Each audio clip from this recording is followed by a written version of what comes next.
Bharatiya Janata party को 10 गुना ज़्यादा donations मिले हैं। जिस प्रकार से ईडी, सीबीआई, इनकम टैक्स सबका इस्तेमाल कर दूसरे विपक्षी दलों पे फंड्स की कमी दिखती है, वो क्योंकि आप लोग बिजनेसमैन को, कॉर्पोरेट्स को डराते हैं, धमकाते हैं कि सिर्फ और सिर्फ समर्थन वो भारतीय जनता पार्टी का करें। इसमें कोई आश्चर्यजनक ये आंकड़े नहीं है।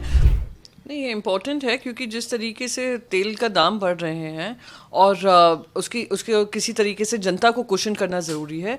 पर ये मुझे ज़्यादा चुनावी कारणों की वजह से लग रहा है, क्योंकि अगर आपको याद होगा पहले हफ्ते में ही जैसे ही ईरान और इजराइल का युद्ध शुरू हुआ, वहीं पे उन्होंने दाम बढ़ा दिए थे एलपीजी गैस सिलेंडर के, कमर्शियल के भी और डोमेस्टिक के भी। और अब आकर उनको लग रहा होगा कि अब इलेक्शंस में उसकी वजह से नुकसान हो सकता है।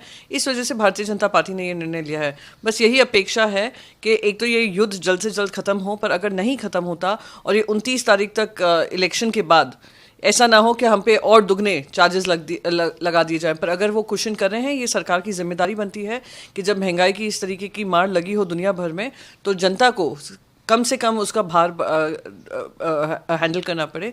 यही सरकारों की जिम्मेदारी होती है। मैम, ईरान पे जिस प्रकार से अटैक किया गया और इस पर पाकिस्तान की मध्यस्थता के बीच इज्जत शंकर ने कल जो बयान दिया कि हम पाकिस्तान जैसे गद्दार नहीं है, इसको मैं आप कैसे? उन्होंने एक शब्द का इस्तेमाल किया, दलाल, मध्यस्थता को लेकर। पर मुझे पाकिस्तान के बारे में जो शब्द कहे गए, मुझे उससे कोई आपत्ति नहीं है। पर आपत्ति ज़रूर इस बात की है कि आज वेस्ट एशिया के क्राइसिस में इंडिया कहीं भी वो नेगोशिएशंस में कहीं भी अपना रोल नहीं पा रही है, और किसी न किसी तरीके से पाकिस्तान जो एक हवा बना रही है कि उनकी मध्यस्थता की वजह से ही ये सॉल्यूशंस निकलेंगे, तो ये हमारे देश के लिए के हित में नहीं है। तो ये हमारी फॉरेन पॉलिसी में कहाँ कमी रह गई है, किस वजह से वेस्ट एशिया के क्राइसिस में, जबकि हमारे मिडल ईस्ट से अच्छे रिलेशंस हैं, हमारे इजराइल से अच्छे रिलेशंस हैं, यूएस से अच्छे रिलेशंस हैं, पर फिर भी हम उस टेबल पे है नहीं, तो कहीं ना कहीं हमारी कमज़ोरी दिखाता है। मैम, मल्लिकार्जुन खड़गे ने किरण रिजिजू को एक पत्र लिखा है और उन्होंने कहा है कि महिला आरक्षण कानून में संशोधन करने के लिए सरकार इतनी जल्दी क्यों दिखा रही है? मैं मानती हूँ कि महिला आरक्षण होना ज़रूरी है, क्योंकि जो वादा किया है महिलाओं से, जो 2024 के चुनाव से पहले 2029 का उन्होंने रिजर्वेशन किए थे, अब वो निभाने की जिम्मेदारी केंद्र सरकार की बनती है, और केंद्र सरकार को जल्द से जल्द इसको लागू करना ज़रूरी है। तो इसमें मैं जल्दबाजी नहीं मानती हूँ। मैं कहती हूँ it is an idea whose time has come, and time had come decades अगो।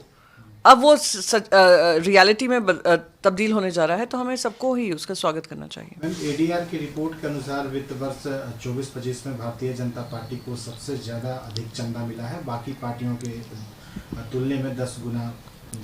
मुझे कोई हैरानी नहीं है ये देखकर, ये जानकर कि कैसे भारतीय जनता पार्टी को 10 गुना ज़्यादा डोनेशंस मिले हैं। जिस प्रकार से ईडी, सीबीआई, इनकम टैक्स सबका इस्तेमाल कर दूसरे विपक्षी दलों पे फंड्स की कमी दिखती है, वो क्योंकि आप लोग बिजनेसमैन को, कॉर्पोरेट्स को डराते हैं, धमकाते हैं कि सिर्फ और सिर्फ समर्थन वो भारतीय जनता पार्टी का करें। इसमें कोई आश्चर्यजनक ये आंकड़े नहीं है।